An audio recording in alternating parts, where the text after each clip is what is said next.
आपने गॉडफादर भी देखी होगी, कई सारी आपने माफिया मूवीज देखी होंगी। माफिया का अपना एक स्ट्रक्चर होता है। आप सबसे पहले आउटसाइडर होते हैं।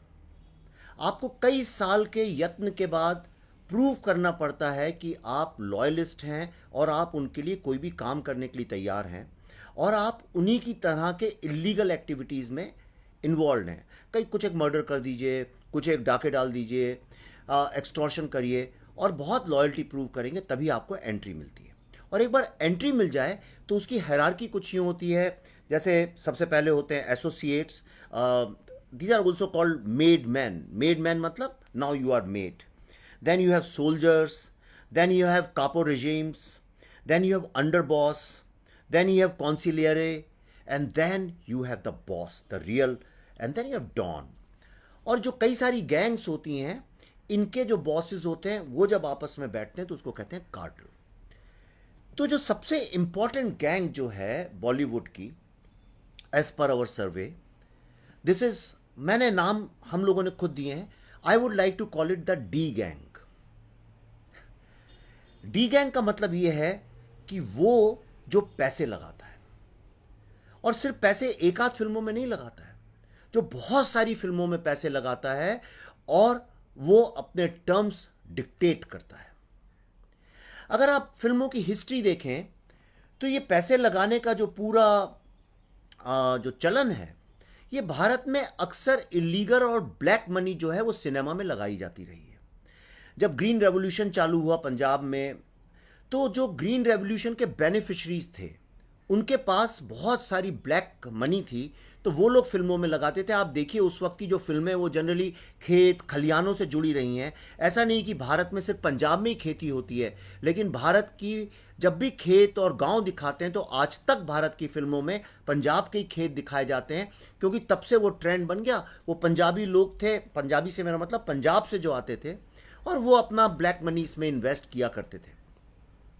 उसके बाद धीरे धीरे अर्बनाइजेशन चालू हुआ, इंडस्ट्रियलाइजेशन चालू हुआ, और जो भारत में लाइसेंस राज के जो बेनिफिशरीज थे, उस वक्त की सरकार लाइसेंस दे के इंडस्ट्री खोलने का वो देती थी, और उसमें जो ब्लैक मनी से लोगों ने काफ़ी पैसा कमाया, ब्लैक मार्केटिंग से, होर्डिंग से, और छोटी मोटी मिल वालों ने, उन लोगों ने अपना पैसा फिल्म इंडस्ट्री में लगाना चालू किया। तीसरा फेज आया जबकि स्मगलर लोगों का ज़माना था। हाजी मस्तान जैसे बड़े बड़े स्मगलर्स थे, नारंग, उन लोगों ने अपना जो पैसा था, जो flow, extra overflow of money था, वो उन्होंने बॉलीवुड में लगाना चालू किया। और उस वक्त की आप फिल्में देखें, वो सारी स्मगलर्स को ग्लोरीफाई करती थी। और उसके बाद एक ट्रेंड चालू हुआ कि कंस्ट्रक्शन इंडस्ट्री काफ़ी फली फूली, इंफ्रास्ट्रक्चर इंडिया में बढ़ा। कंस्ट्रक्शन इंडस्ट्री में बहुत ब्लैक का पैसा था, क्योंकि लोग जब बेचते थे तो 50, 60, 70% तक ब्लैक में पैसा लेते थे। वो पैसा जाएगा कहाँ? और ये कोई बहुत एजुकेटेड लोग नहीं थे, ये टोपीबाजी से इनके बिजनेस चालू हो गए थे। तो इन लोगों ने अपना पैसा लगाना चालू किया उसी वक्त की। और इसमें कई डायमंड मर्चेंट्स भी आए, कॉटन कॉस्ट्यूम गारमेंट इंडस्ट्री के लोग भी आए, लेकिन प्राइमरीली ये कंस्ट्रक्शन इंडस्ट्री के लोग थे। इसके बाद बम्बई को एक तरह का माफिया ने टेक ओवर कर लिया, जिसको दाऊद गैंग के नाम से जानते हैं।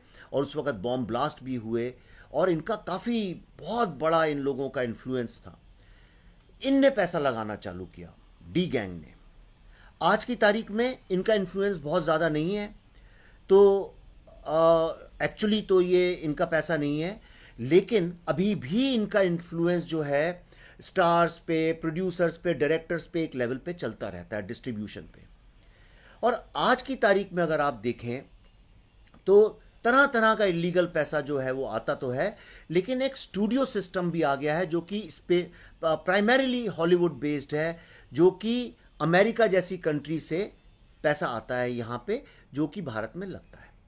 अभी जो डी गैंग का पूरा अगर आप समझें, इसकी जो साइकी है, इसकी जो style of thinking and working है, ये जो इलीगल पैसा जो लोग लगाते थे, तो ये अपना कंट्रोल भी करना चाहते थे।